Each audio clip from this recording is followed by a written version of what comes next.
Teremos agora a segunda mesa de debate, que tem como tema a mercantilização da educação superior. Para participar desse diálogo, convidamos o senhor Wellington Holanda Moraes Júnior, professor do curso de Direito desta instituição.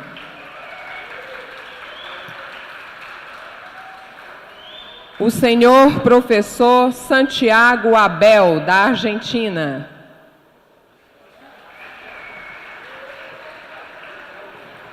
A senhora professora Michael Malia Miller, dos Estados Unidos.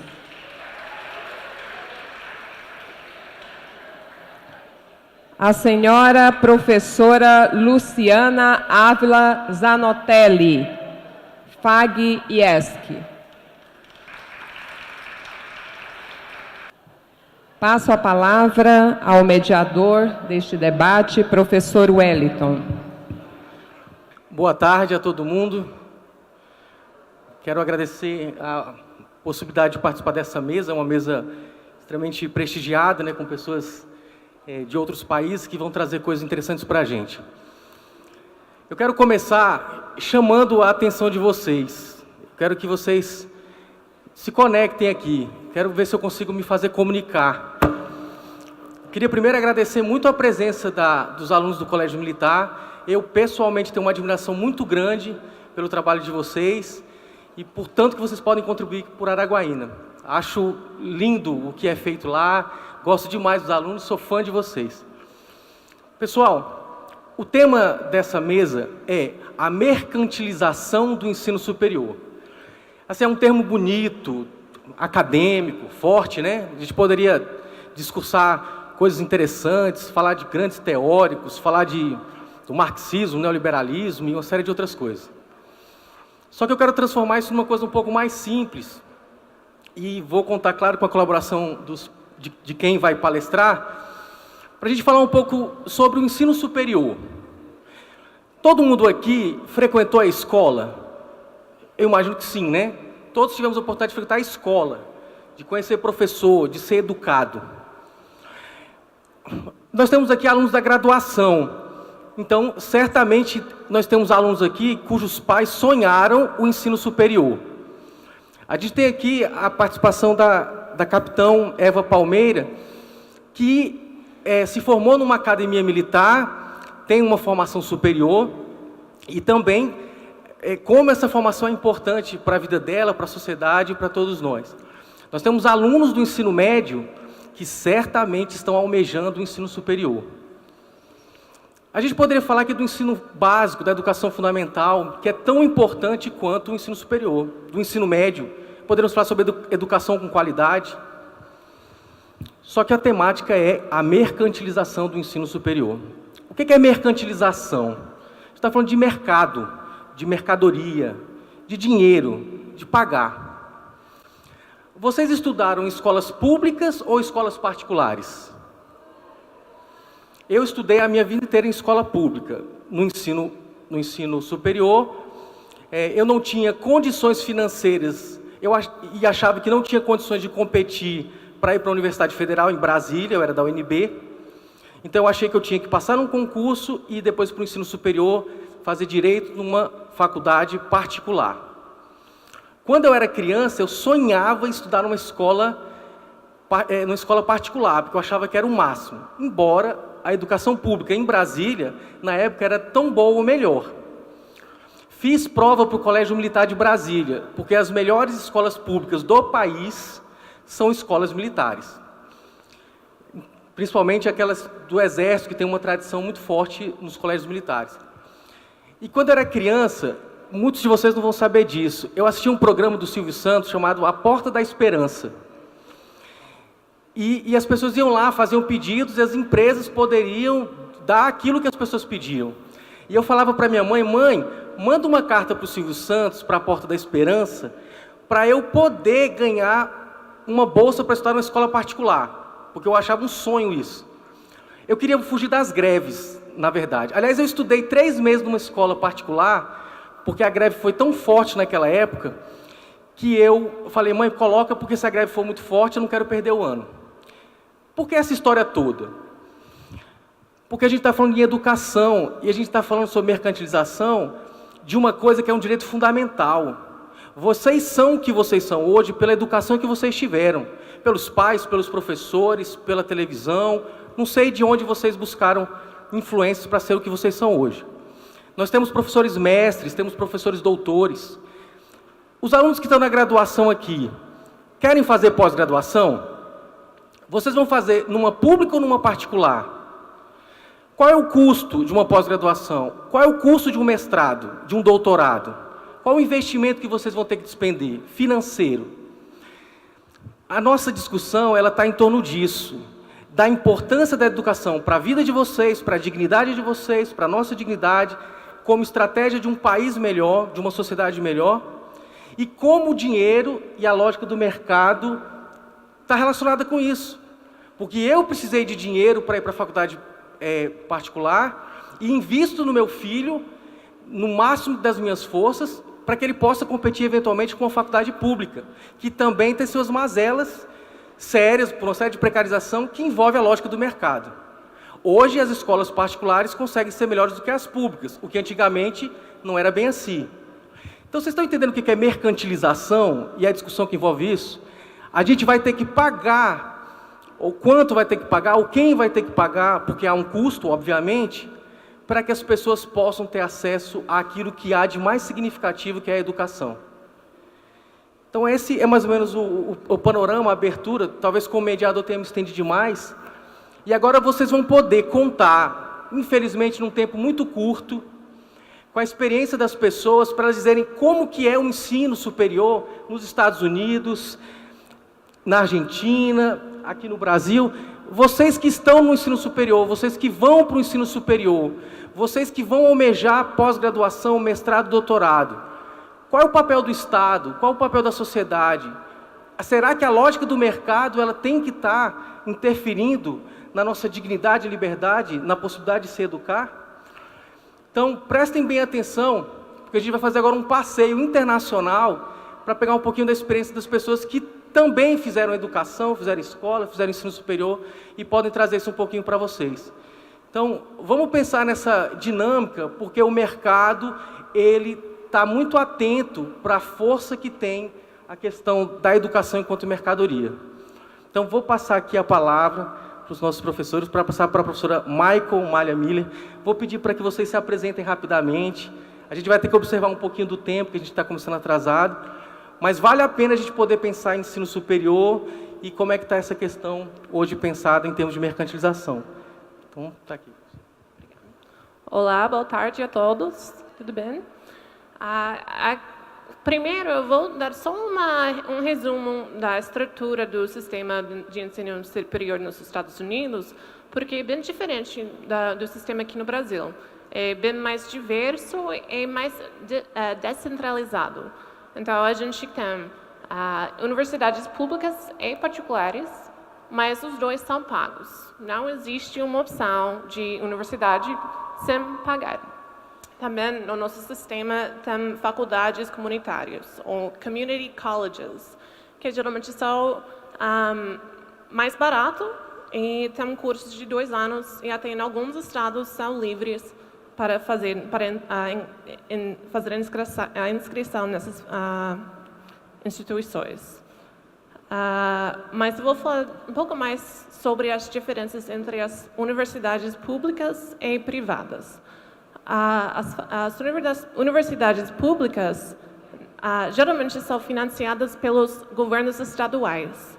Então, é muito diferente de um estado para o outro sobre o sistema e como essas universidades são financiadas. Mas, em geral, são mais baratos porque o custo é subsidiado pelo Estado e também essas universidades recebem verbas federais dependendo do programa. Por exemplo, o governo federal pode dar uma verba para uma universidade que tem um programa de arquitetura ou engenharia, ou financiado pelos alunos, pelo custo que os alunos pagam, e por outras empresas privadas. A oferta de cursos nas públicas são maiores e nas privadas são menores. Uma outra diferença entre as públicas e privadas é para quem assistir e vai para uma universidade pública é residente do estado, paga muito menos do que uma pessoa que mora em outro estado e vem para esse estado para estudar. Outra diferença é a acreditação das instituições. As universidades públicas, eles têm que passar por um processo mais restrito e, por isso, geralmente são melhores os programas. Para entrar nas faculdades, é um pouco diferente daqui também. O processo de admissão, a gente tem uma prova, como o ENEM. Também o aluno tem que fazer uma redação. E o histórico escolar do ensino médio conta muito para a admissão na faculdade. Mas geralmente não tem um limite de vagas para as universidades, porque todo mundo vai pagar, então não tem um limite para as pessoas que podem entrar. Porém, se seu currículo, o histórico escolar, a nota que ganha na sua prova de admissão for mais alta, se tudo isso for melhor, aumenta a sua chance de ganhar uma bolsa que paga uma parte ou quase todos os custos da faculdade. O custo de ir para uma faculdade pública ou privada, eu acho muito alto. Então, tem duas opções que as pessoas conseguem pagar esse custo, ou pelas bolsas que eu falei, ou pelos empréstimos para a faculdade. E esses empréstimos, eles podem vir do governo federal ou das empresas privadas. Os empréstimos do governo federal podem ser subsidiados sem taxas ou sem ser subsidiados. O custo de ir para as instituições públicas ou privadas tem aumentado bastante nos anos recentes. Eu vou dar umas estatísticas aqui para dar uma ideia do preço. O custo anual médio no ano acadêmico de 2014 para 2015, numa faculdade pública, é por volta de 16 milhões de dólares por ano, ou seja, 60 mil reais por ano. Numa privada é 42 mil dólares ou 156 mil reais por ano. Esse custo subiu 33% entre 2004 e 2015. Então, podemos ver que é um aumento que subiu muito rápido esse preço de ir para as faculdades. Mas o custo de ir para uma faculdade ou pública ou privada não é só o custo das aulas ou as tarefas escolares. Em inglês seria tuition. A gente também paga as taxas da universidade. E as taxas eles são uma boa parte desse custo total. As taxas,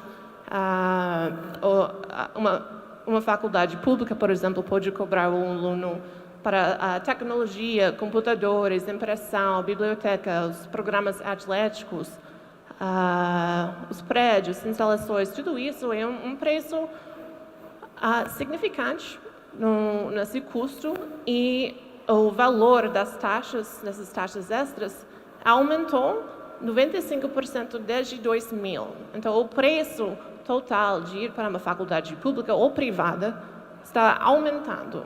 Ao mesmo tempo, a procura do mercado para pessoas formadas com uma graduação está diminuindo. Então, as pessoas da geração Y, ou a geração dos millennials, nos Estados Unidos, eles têm muita dívida desses empréstimos para a faculdade, O total dessa dívida estudantil em 2017 é 1,4 trilhão de dólares. Então, é um fator que tem limitado bastante o crescimento do econômico do país. O valor mediano por pessoa é 17 mil dólares, que é muito difícil de pagar essa dívida quando não tem um emprego, porque o mercado não precisa mais de uma pessoa formada com sua graduação. Então, para começar, eu acho que é isso. Desculpa, não me apresentei. Eu sou Michael Millian Miller, sou uma professora de inglês e eu faço mestrado no programa de letras na UFT. Obrigada. A gente tem no nosso imaginário, assim, muito claro essa coisa do sistema de universidades norte-americanos, né?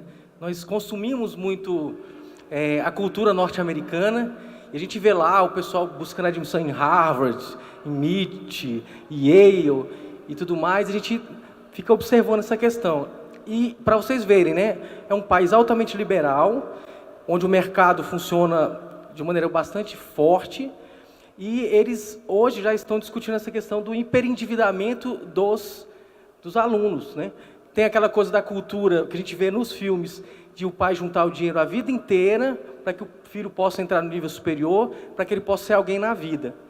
Naquela perspectiva de que o ensino superior ele era suficiente para te deixar tranquilo. Nos Estados Unidos não está mais assim. Quer dizer, a pessoa sai altamente endividada e o nível superior já não é mais o suficiente para que ele possa conseguir condições de pagar. Parece que tem até uma corrente que fala sobre pessoas que não querem fazer o curso superior. Tem uma coisa assim, acho que tem um documentário Netflix que fala um pouco sobre esse negócio. Isso não é longe da gente, né? A gente tem que pensar nisso. Fiéis, né? As pessoas estão fazendo curso de medicina, pagando uma mensalidade de R$8 mil, para ao final conseguir obter. Claro que o curso de medicina tem uma relação, mas e os outros cursos, né? Então, são coisas que são importantes, a gente tem que pensar, porque, de alguma maneira, a gente está dentro do mercado. E aí, agora, eu vou passar para o professor Santiago, para poder também trazer para a gente, se apresentar aqui para a gente, e trazer a visão que ele tem, ele que é da Argentina, né, professor? Então... Primeiramente, bom dia para todos e todas. Queria agradecer ao professor Daniel por convidar-me para aqui, a todos vocês por estarem nesta tarde.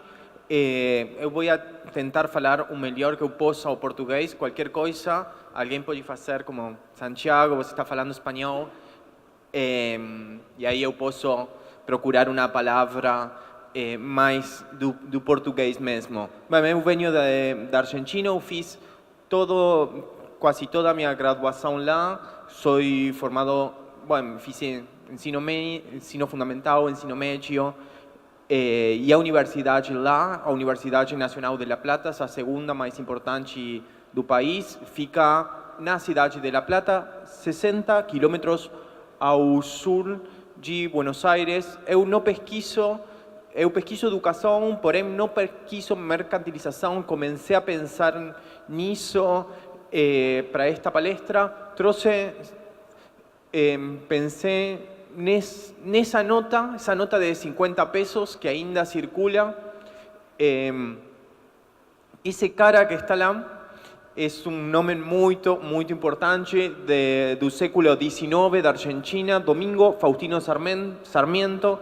É um escritor que chegou a ser presidente no século XIX e que tinha uma ideia muito forte de que a educação era muito importante. Então, a ideia e a história da educação na Argentina e no Brasil, pese a ser países irmãos, é bem diferente. Nós tivemos esse presidente que pensava que a educação tinha que ser para a população na sua totalidade. Claro que ele não pensava em uma educação universitária, ainda está pensando em uma educação fundamental para o mundo inteiro, para a sociedade em geral, e uma educação, inclusive o ensino médio, só para as elites. Por isso, a formação do ensino médio na Argentina tem uma tradição muito civil, onde as ciências sociais quizás tenham peso alto e não pensadas para o trabalhador, sempre pensadas para a universidade, enquanto uma porcentagem pequena da sociedade, depois do ensino médio, vai para a universidade. O ensino médio o que faz é pensar em preparar os alunos para a universidade e não para o mercado laboral, pensando no eixo deste debate que é a mercantilização. Esse cara escreveu este livro, que é um dos livros mais importantes, talvez, da história da literatura da Argentina, o Facundo. Ele publicou no ano 36, 1830, fala aí, 45, em Chile. Qual é a visão dele no século XIX? Uma visão muito determinista. Então, não pensemos que era muito avançado. Determinista é o lugar faz com o sujeito. Se o sujeito é do deserto, a mente dele vai ser muito pobre. As pessoas que moram na cidade vão ser mais cultivadas. Essa era a mentalidade do Sarmiento. Um exemplo de que é o determinismo são as fotos dos criminais no jornal. Que é? Que o criminal pode ter cara de criminal. Isso é bem um pensamento determinista. Isso tem tendência a ser uma coisa apagada no que é a educação agora na Argentina. Algumas datas importantes. Temos uma lei de finais do século XIX que já falava que a educação era laica, obrigatória e de gratuidade. Sim? Aí aparece a ideia da educação particular. A educação particular vai ser a educação religiosa e própria das comunidades de fora. São tradicionais muitas escolas italianas e também da Alemanha. Na Argentina tem a escola alemã, a escola que aí são tradicionalmente particulares, ficam fora. Depois, falei um pouco do Sarmiento, que fiz com que a educação seja muito importante para a população.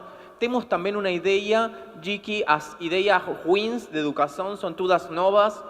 Ele tinha muita vontade de melhorar a educação, olhando para os Estados Unidos, por exemplo. O que ele fez? Ele trouxe muitas professoras dos Estados Unidos para ensinar na Argentina. Esqueceu que as professoras dos Estados Unidos não sabiam falar espanhol. Então, temos uma geração de professoras que chegaram dos Estados Unidos sem conhecer a língua nacional. Então, uma política que significou um dinheiro do Estado para uma coisa que não funcionava bem, não. Como se isso achei interessante para contar aqui. Finalmente, anos depois, o presidente Roca foi o que impulsou esta primeira lei. Ainda estou no século XIX, não sei quanto tempo, mas dá para pensar que as origens da educação são bem diferenciadas. Eu acho que tem aí uma diferença grande no Brasil, e para pensar como é que é a universidade hoje em dia na Argentina. Primeiramente, as universidades mais conhecidas, com maior prestígio, são as universidades públicas, onde o acesso é gratuito e universal, onde, por lei, os estrangeiros e os argentinos temos os mesmos direitos. Se alguma coisa é mudada, não pode ser, pela lei, não pode ser mudada para os estrangeiros de um jeito, para os argentinos de outro. Tem que ser para todos iguais. Isso faz com que as aulas sejam diferentes. Não temos a ideia na universidade que com poucos alunos temos mais qualidade. Eu tive aulas de 300 pessoas, onde os professores falavam pelo microfone, e isso não faz com que não esqueça ou não apaga a ideia de que seja uma universidade de qualidade, uma educação superior. De fato, a Universidade de Buenos Aires e depois na universidade onde eu me formei, são as universidades que têm um prestígio muito grande. São aulas com muitas pessoas e depois aulas da mesma disciplina com umas turmas menores, estou falando de 35 pessoas.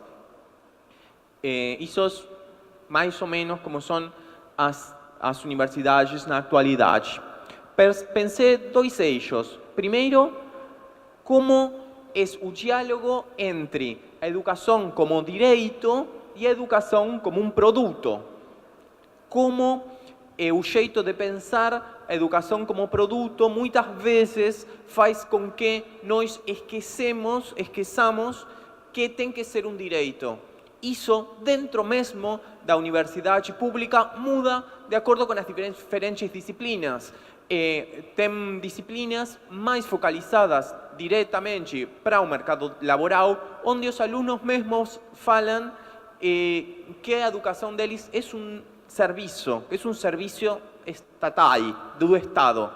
Então, não tem um envolvimento, como tem em outras disciplinas, de luta. ¿Sí? Se é um direito, os alunos mesmos são também faz parte deste processo e sua participação na universidade tem a ver com que seu ensino seja de qualidade ou seja não, de exigir para os professores e para o sistema que o ensino seja de qualidade. De fato, nas universidades públicas, as decisões são tomadas pelos professores, pelos graduados e também com representantes dos alunos.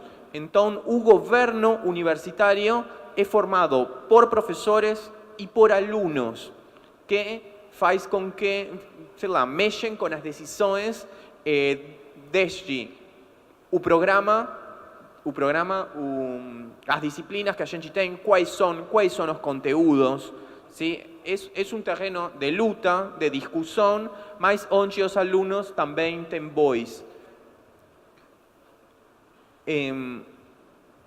Educação para as elites, educação para o povo, ainda tem isso, a ideia da universidade, qualquer pode ir, mas não todo mundo pode se formar nas universidades públicas, têm disciplinas bem puxadas e o fato de que as aulas sejam muito grandes faz com que o aluno se sinta muito sozinho, quando no ensino médio sempre foi muito acompanhado. Então, em geral, para uma geração que é a primeira geração que vai para a universidade é muito difícil. Se temos universidades de 100 anos, onde muitas vezes quem vão para a universidade são filhos dos comerciantes ou dos profissionais mesmo que já enviam a seus filhos lá. Pensava nos cursos tradicionais, tipo direito e medicina.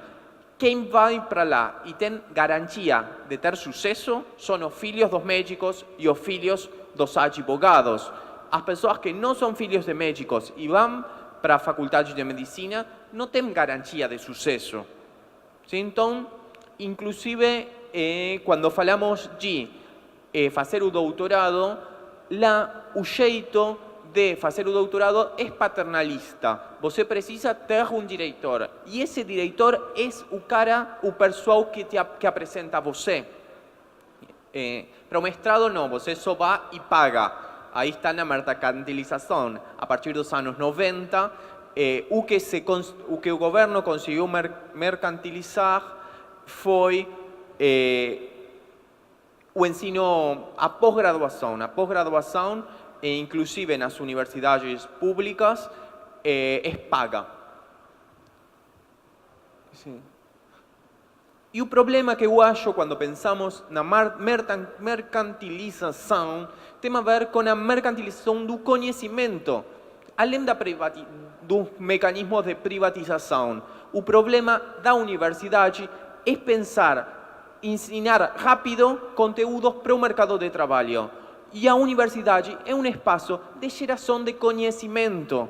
Se formamos pessoas muito rápido que têm conhecimento para aplicar no campo, inclusive onde eu trabalho, que é o campo da educação, e não geramos estudantes que geren problemáticas, que tenham um pensamento de verdade científico, aí começa, para mim, o verdadeiro problema.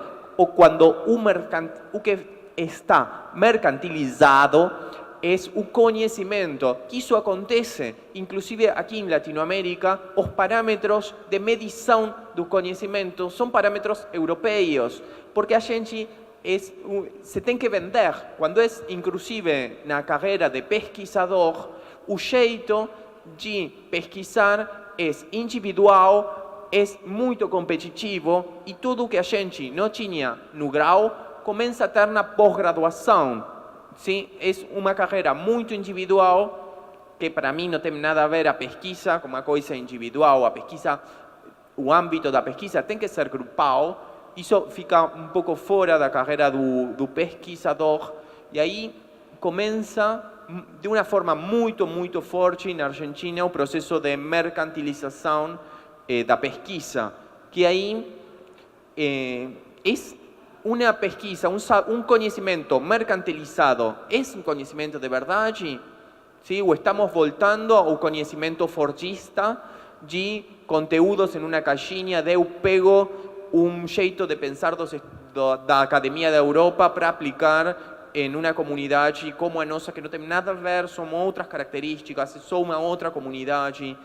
E aí acho que começa um problema que é aí onde eu quero chegar, se pensamos a universidade para o trabalho ou a universidade como lugar onde se gera o conhecimento.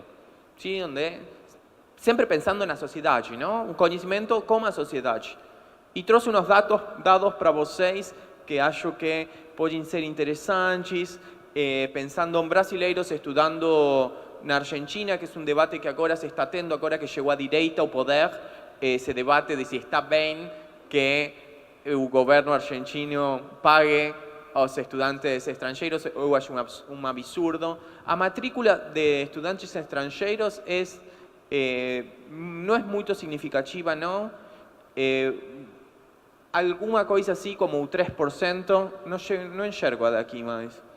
Porque aí falam entre os públicos e os privados, mas em total chega a um 3%, que é muito pouco. As pessoas da cidade de Buenos Aires acham absurdo, porque quase todos os estrangeiros estão nas universidades da cidade de Buenos Aires, aí parece bem mais, mas é um percentual bem menor, e é uma coisa que, segundo os professores universitários, enriquece muito o debate.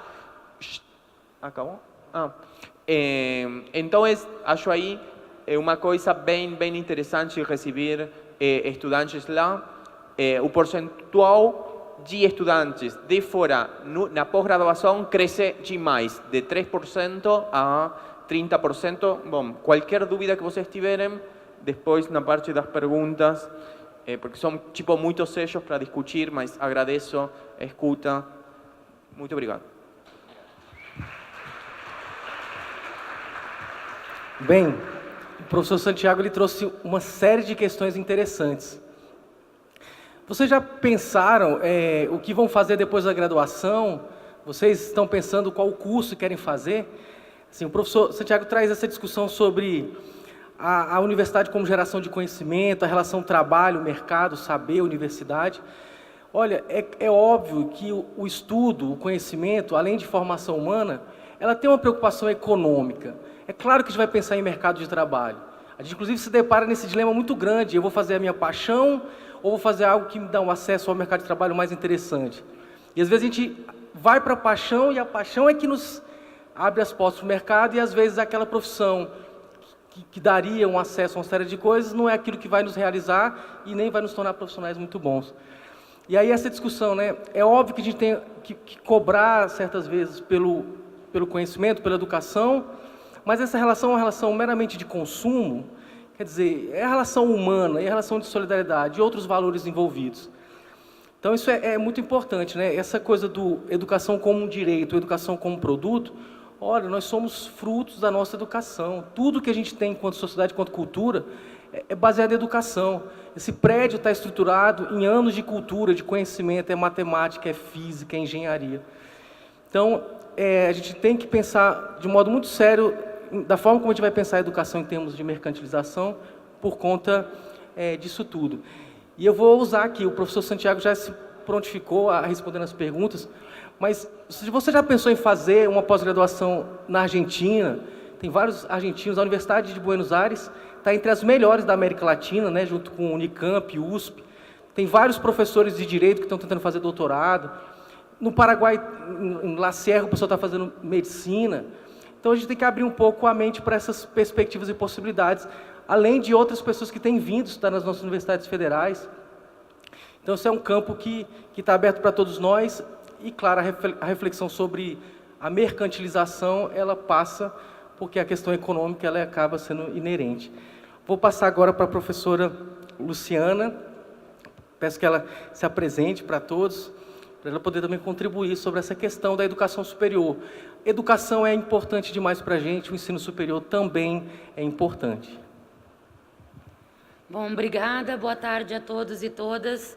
Meu nome é Luciana, eu venho do Rio Grande do Sul, moro aqui pertinho em Guaraí, né? Sou professora do curso de Direito ali, sou coordenadora do curso de Direito, mas vim para o Tocantins há alguns anos, lá do Rio Grande do Sul, bem pertinho ali do professor, da Argentina, do Uruguai. Eu acho que se nós vamos falar sobre mercantilização do ensino superior, deixa eu ver que está dando contato, é preciso entender, pelo menos no Brasil, que essa situação de se transformar o conhecimento em produto, em commodity, na verdade, ele é fruto de um projeto estatal. Ele não é um acaso. O Estado tem um projeto de mercantilização do ensino. Se nós formos ver no Brasil, até a década de 70, tá? E eu gosto de falar que nós não temos ensino público e privado. Nós temos educação estatal e não estatal. Porque o público deveria de ser acesso universal a todos, quando nós temos no Brasil um ensino estatal elitizado, seja por seus horários, seja porque aquela pessoa que tem que trabalhar para se sustentar na universidade, ela não consegue ter aula manhã e tarde, porque manhã e tarde ela precisa trabalhar para sustentar sua família. Quem acaba acessando o ensino estatal no Brasil é a elite, como geralmente foi no Brasil. As pessoas que precisam se manter, elas procuram as universidades não estatais, sejam elas confessionais, como a católica, que são entidades sem fins lucrativos e que trazem a educação como direito mais para todos os nichos populacionais do Brasil, e também as entidades que têm fins lucrativos, que aí entra a parte da mercantilização. Na década de 70, houve abertura no Brasil para as entidades comunitárias e religiosas, sem fins lucrativos. E nessa época, então, tínhamos as entidades estatais e essas comunitárias. Só que no Brasil, desde sempre, somente a elite teve acesso à educação superior. Não se cogitava que alguém que não fosse da elite acessasse a educação superior. Com a LDB, e já era um processo em andamento, tá? A LDB vem regulamentar e vem trazer, porque era meio que por baixo dos panos, que sim, pode haver uma entidade com fins lucrativos atuando na educação. Então, bom, agora eu vou ter educação como produto, educação voltada para o lucro. E aí nós temos um problema, porque se eu quero ter lucro, eu não posso investir mais em pesquisa, eu não posso investir em uma educação crítica. Eu tenho que investir em uma educação voltada para mercado, e somente para mercado.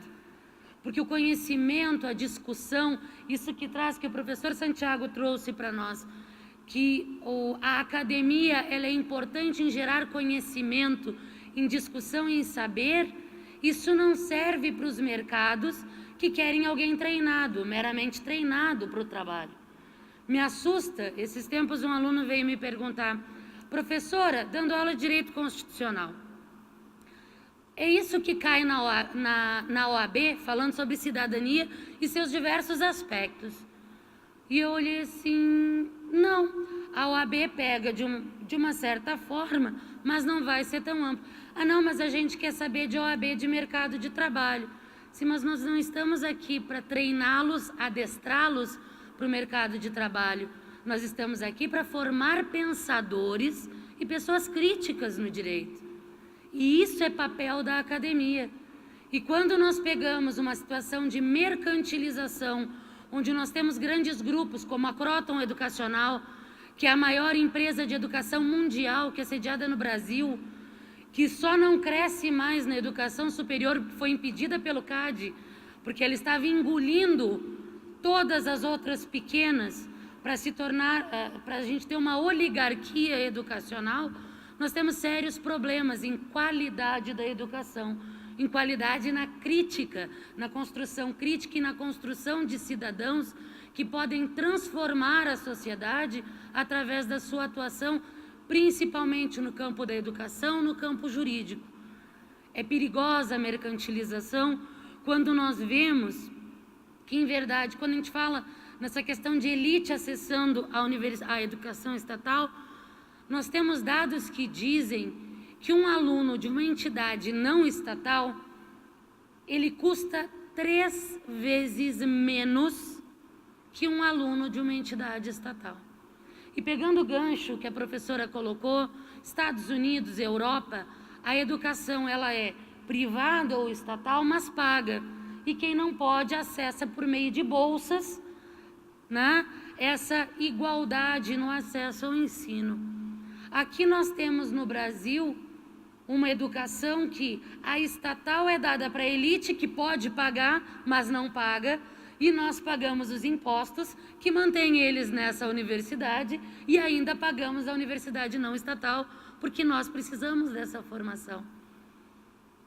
E aí nós temos universidades instituições que não projetam lucro têm extrema dificuldade de se manter com exigências cada vez maiores e com possibilidades cada vez menores de aumento de qualidade, que quando a universidade comunitária, quando a universidade confessional quer fazer o seu trabalho, quer melhorar, ir para a comunidade e trazer para a comunidade, volta e meia ela é barrada, seja por dúvidas, por questionamentos, por 1000 justificativas que deve fazer, e acaba o quê?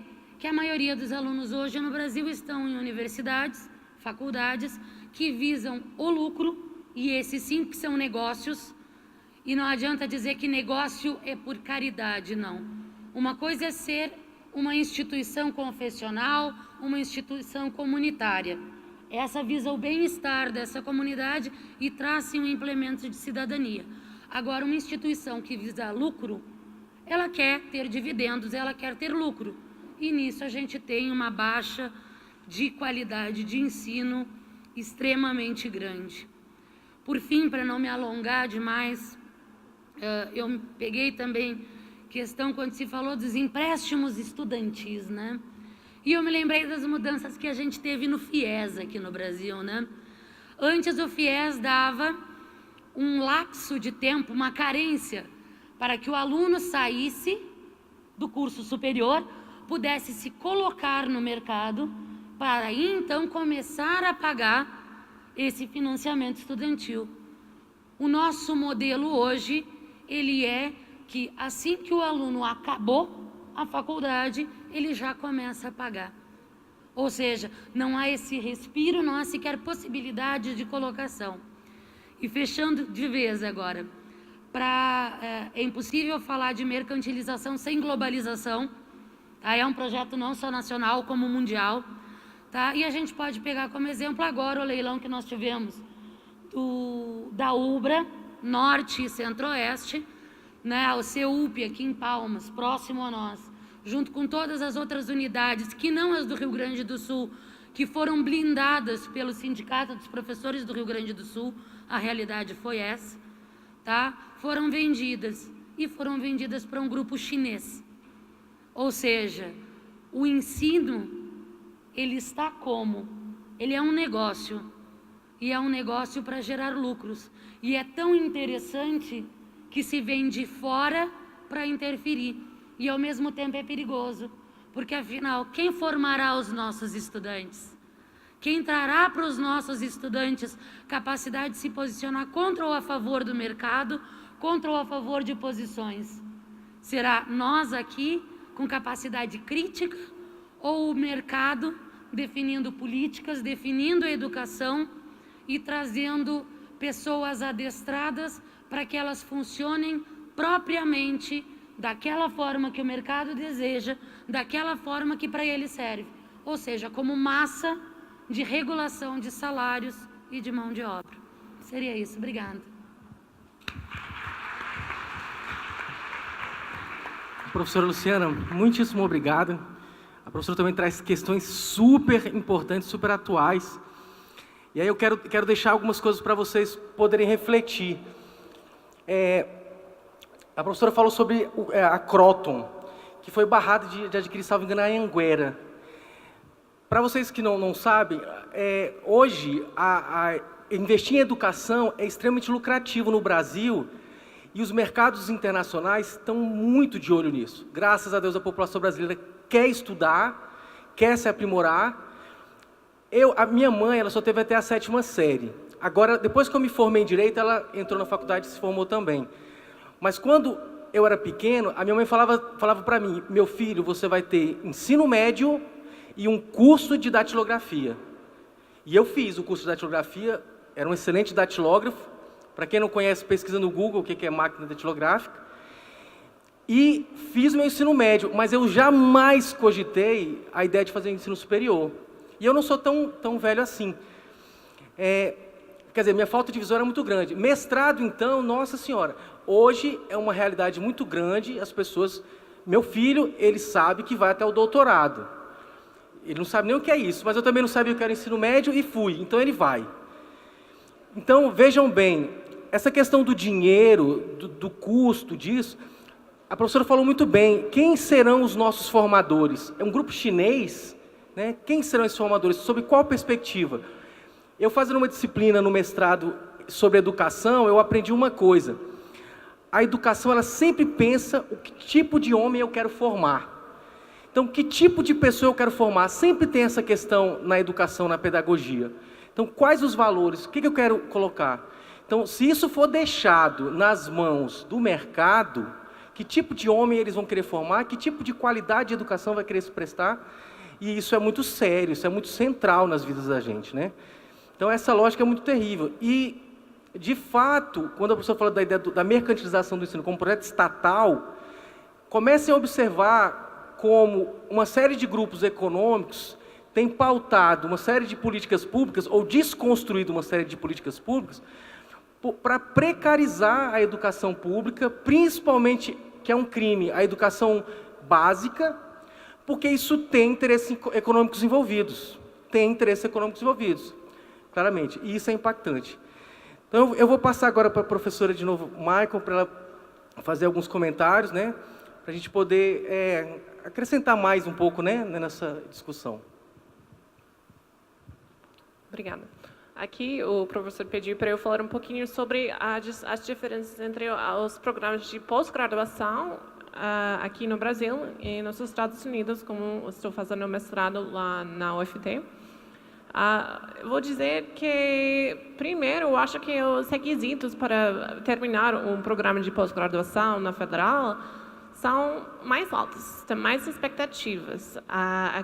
Aqui a gente tem que publicar 2, 3 artigos e prestar ou fazer presença em vários congressos. Nos Estados Unidos, a publicação não é algo que geralmente faz no mestrado, claro, dependendo do curso que faz. Isso é mais para o doutorado. Então, no doutorado, você tem que publicar 2 artigos ou mais. Então, eu acho que aqui é um pouco mais difícil nesse respeito. Porém, eu acho que a estrutura do mestrado, aqui, pelo menos o programa que eu estou fazendo no UFT em Letras, tem menos estrutura do que um programa nos Estados Unidos. Eu acho que 5, 6 disciplinas para terminar aqui. Nos Estados Unidos seria 2 disciplinas cada semestre. Então, a gente não tira um semestre, um ano só para a escrita. a expectativa é continuar fazendo disciplinas durante todos os semestres do programa, geralmente 2 anos, 2 anos e meio. Também uma diferença maior é que eu acho o processo de conseguir a permissão para fazer pesquisa com sujeitos humanos é muito mais burocrático. Para passar pelo processo dos comitês de ética é muito difícil. Eu acho que é um processo que é algo que barra o acesso a esse tipo de pesquisa. Nos Estados Unidos, a gente não tem que passar tantos documentos para conseguir fazer essa pesquisa. É isso. Professor Santiago. Não tem pergunta? Alguém tem alguma curiosidade, uma pergunta?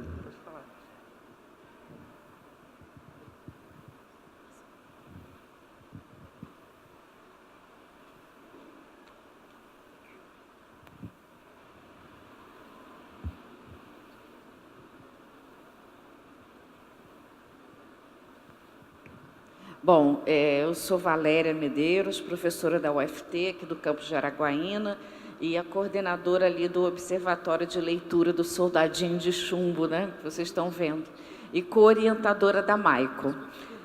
Bom, eu achei muito interessante, né, porque caem por terra muitas noções que nós temos sedimentadas, né, principalmente em relação aos Estados Unidos, né. E, Michael, eu já gostaria de te dizer que depois, já eu queria que você falasse um pouco sobre os professores. Como são os professores, o que se espera de um professor da universidade pública, que é paga, e o que se espera da universidade privada, que é paga também, só que é mais cara. E muito interessante a noção da universidade estatal e não pública, né? E você, Santiago, eu queria te perguntar como é a forma de ingresso na Argentina. Só que eu pedi para ela colocar um vídeo de um cientista político chamado Alberto Carlos Almeida, que falou para Marília Gabriela sobre os reflexos do catolicismo e do protestantismo na educação brasileira. Eu vou pedir para ela passar o vídeo, que vai gastar menos tempo do que se eu falar, tá? Agora, Gabi, tem uma coisa que é importante. A gente sempre compara o serviço público no Brasil com o serviço público na Suécia. Não dá para comparar. Por que não dá? Porque o serviço público não é só um problema de oferta, é um problema de demanda, tá? Quem é que demanda o serviço público na Suécia? Uma população que tem uma escolaridade altíssima. Tá? Quem é que demanda o serviço público no Brasil? Uma população muito pobre que tem uma escolaridade muito baixa. Por quê? Por quê o brasileiro nunca teve como prioridade a educação? Estou dizendo nos governos... Não, mas eu acho que isso é cultural, isso não tem conspiração de político. Vem da nossa matriz católica. Tá? Onde os países católicos, quanto mais forte o catolicismo, as tradições católica e protestante são opostas com relação a isso. Tá? O catolicismo decidiu educar a elite. Não é por acaso que tem universidades e colégios jesuítas. Tá? Quando veio a reforma protestante, na Alemanha, na Prússia, sei lá, quando veio a reforma protestante foi a seguinte decisão que eles tomaram: vamos educar o povo. Quando começou a reforma, 90% da população, 99% era analfabeta. Só era alfabetizada a coroa, os nobres e o clero. O resto, todo mundo era... Eles disseram, sabe uma coisa, vamos alfabetizar todo mundo, porque todo mundo tem que ler a Bíblia. Então, o sistema escolar massificado alemão foi criado numa composição entre a Igreja Luterana e a coroa local, que se converteu ao luteranismo, aí briga de poder. E aí, a Igreja Católica para deter o protestantismo. Um deles foi a Companhia de Jesus, que funcionou maravilhosamente bem. Ela disse para os nobres o seguinte: olha, eu dou os professores, você me dá a estrutura, e a gente educa a tua elite. Aí a conversão aconteceu o inverso, eles conseguiram deter o avanço do protestantismo. Mas aí foram criadas duas tradições educacionais, uma para educar a população como um todo e outra para educar a elite. Então, nós somos vinculados a essa tradição. Portugal tem uma das piores escolaridades da Europa, porque é extremamente católico o país. Tá? Isso não é uma conspiração das elites, simplesmente o político que investir demais em educação não recebe em troca o voto. Porque o eleitor também não apoia isso, ele prefere que invista em consumo, em saúde, tem várias razões para isso, mas eu estou dizendo, a educação não é um valor em si próprio para nós, como é num país protestante. A educação para nós é um valor como meio para atingir alguma coisa. Então você vende educação no Brasil dizendo, olha, mais educado você vai ter mais renda, mas não é que seja um valor em si. Tá? Isso é algo que tem a ver com a nossa matriz, isso é cultural. É isso. Mas nem...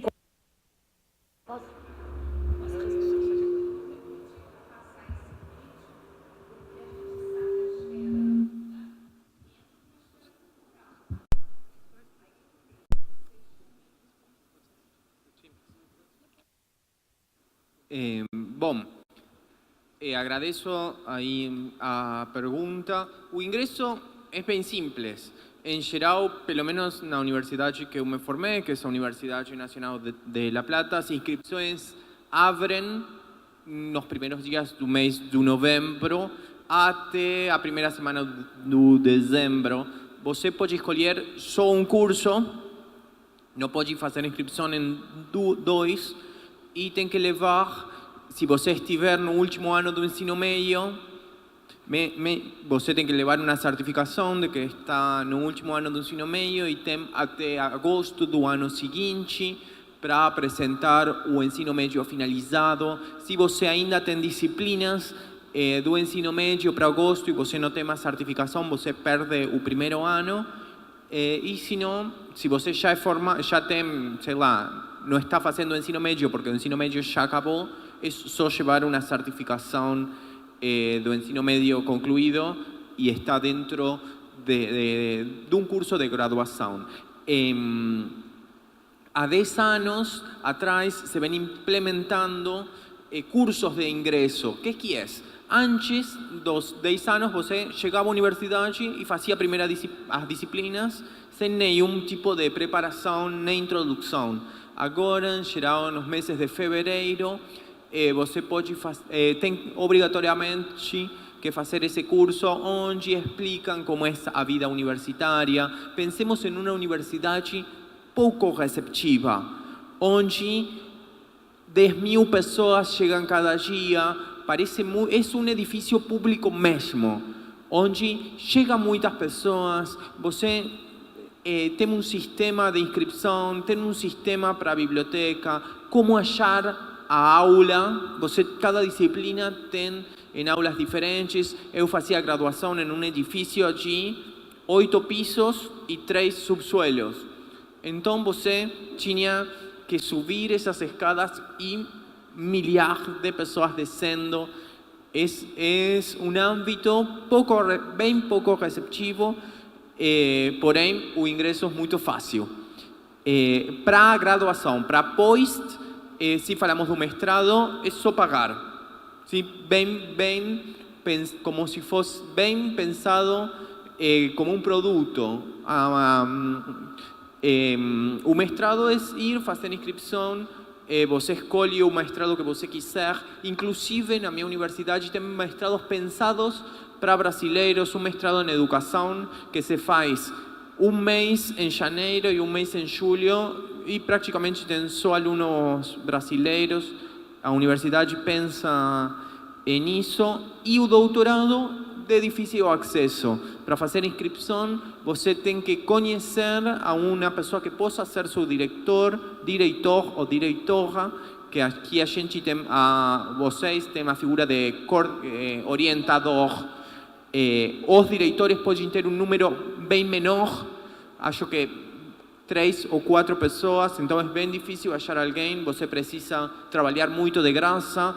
Eu tenho pensado fazer meu doutorado e tenho 4 anos trabalhando de graça em uma disciplina, e aí vem, então, é uma coisa muito pessoal e muito paternalista. Uma pessoa me tem que apresentar, em geral, o doutorado, eu posso apresentar uma carta para que seja de graça para mim, que vou fazer doutorado na mesma universidade onde eu me formei.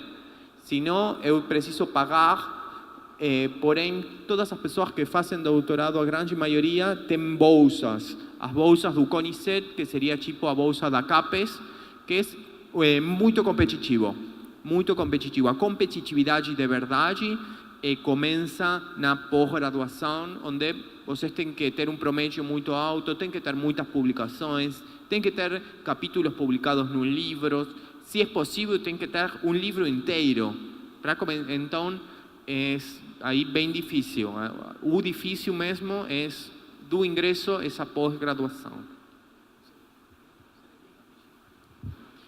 Bom, falando sobre o vídeo ali, professora, eu discordo que seja catolicismo, porque, na verdade, se nós formos ver toda a sociedade ocidental, ela foi formada naquilo que a gente chama de estado de cristandade, tá? O estado de cristandade formado lá, quando a gente tem a mistura, né, a desculpa, tá, do discurso dos primeiros cristãos com o interesse indo-europeu. Então, eu vou ter toda a construção do Ocidente usando a desculpa da caridade, do acesso à fé, a Jesus, a salvação, quando na verdade eu tenho interesse por lucro e benefício de elite.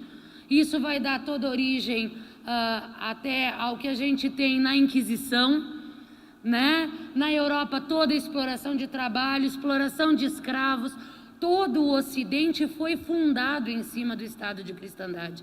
Então, eu discordo que seja catolicismo ou luteranismo, porque todas as religiões ocidentais e toda a cultura ocidental, ela é fundada no estado de cristandade, que ele é feito para excluir o outro e para privilegiar aqueles que são mais próximos ou mais parecidos com a elite, que é quem domina.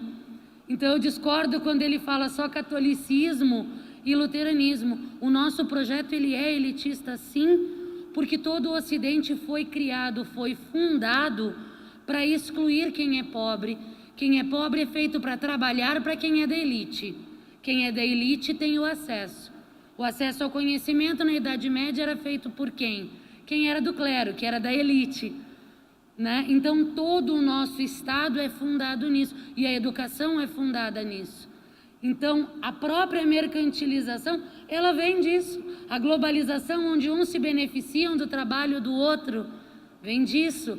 Revolução Industrial, quando a gente pega até a Revolução Francesa, que nós temos, né, liberdade, igualdade e fraternidade, só esqueceram de colocar o para quem, porque a população continuou pobre e a burguesia chegou ao poder e conseguiu galgar e se colocar bem no mundo. Então, acho que isso é uma questão de plano mundial há muito tempo pensado e forjado, inclusive com as nossas crenças, né? E é uma coisa importante que a gente, na educação e no direito, trabalhe, porque um acadêmico de direito que não compreenda o mundo e não compreenda todas essas configurações de mundo que fazem parte, inclusive, da construção de leis e de processos educativos, ele não consegue trabalhar bem o direito. Por isso, eu acho importante trazer essa discussão de educação com o direito, para que a gente chegue. Me tocou muito uma acadêmica do primeiro período que veio falar conosco, logo não tinha iniciado ainda, e ela disse que ela achava que ela ia aprender muitas leis, e que ela estava vendo que ela tinha que aprender sociologia e outras coisas, né? E eu disse, o mundo, para que a gente entenda o direito e todos os leques que ele tem, é imprescindível conhecer a sociedade, o mundo e as pessoas. E para isso a gente precisa de uma educação crítica e precisa conhecer a educação e que haja essa criticidade no ensino do direito também. Então é importante essa discussão. E eu coloco a provocação. Quem nunca ouviu falar de Estado, de cristandade, se quiser eu forneço algumas coisas, mas é interessante até para a gente entender a nossa sociedade e o direito forjado a partir desse projeto político mundial. Obrigada. Bem, então, para a gente encerrar, eu queria agradecer imensamente a participação dos professores, a disponibilidade. É muito importante essa troca, essa experiência. Agradecer muito ao público que participou, né, que compareceu, novamente aos alunos do Colégio Militar, que venham outras vezes, que participem de outras palestras, que demandem da Faculdade Católica Orione algum tema, alguma temática para a gente discutir, para que eles tenham um pouco a noção da realidade do que é o ensino superior. Desejo a vocês muita educação, muito estudo, muito ensino superior, pós, mestrado e doutorado. Então, muito obrigado. gente agora tem uma lembrança para os professores. Vou pedir de novo uma salva de palmas para eles que estiveram aqui.